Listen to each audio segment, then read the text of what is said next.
Lundi 19 mai, la station RTL a communiqué sur sa prochaine saison. Et il y aura du mouvement.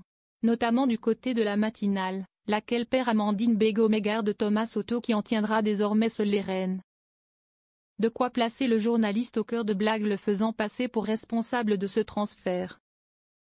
Lundi 19 mai, de grandes annonces ont été faites de la part de RTL. Les fidèles auditeurs de la station de radio ont notamment appris que la matinale RTL Matin allait connaître d'importants changements pour la saison 2025-2026.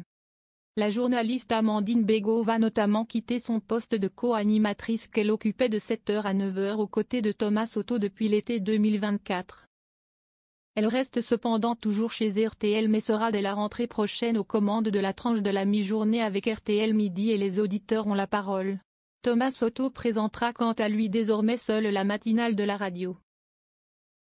Une réorganisation qui a visiblement donné quelques idées à Philippe Caverivière.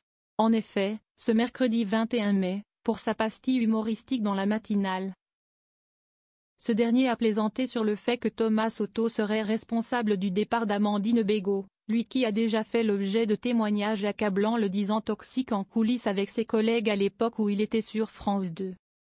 Est-ce que vous avez entendu parler de cette affaire d'un présentateur de la matinale d'une grande radio qui ne souhaite plus co-animer avec une femme et qui l'a fait transférer à RTL Midi? Depuis, il ne la salue plus et il a ajouté « Je m'excuse, elle ne pourra plus préparer la bouffe du midi à cause de moi », a lâché à son micro Philippe Caverivière. Mais pas de quoi froisser Thomas Soto qui a beaucoup rigolé de cette blague, tout comme sa voisine Amandine Bégaud. Si est-il drôle, a-t-elle d'ailleurs avoué. S'il perd Amandine Bégaud, rappelons que Thomas Soto récupère Marc-Olivier Fogiel en tant que collègue le matin. L'ancien patron de BFM TV a été choisi pour reprendre l'interview quotidienne de 8h15. Il deviendra également la voix de RTL pour de grands événements spéciaux, a indiqué le communiqué de la station.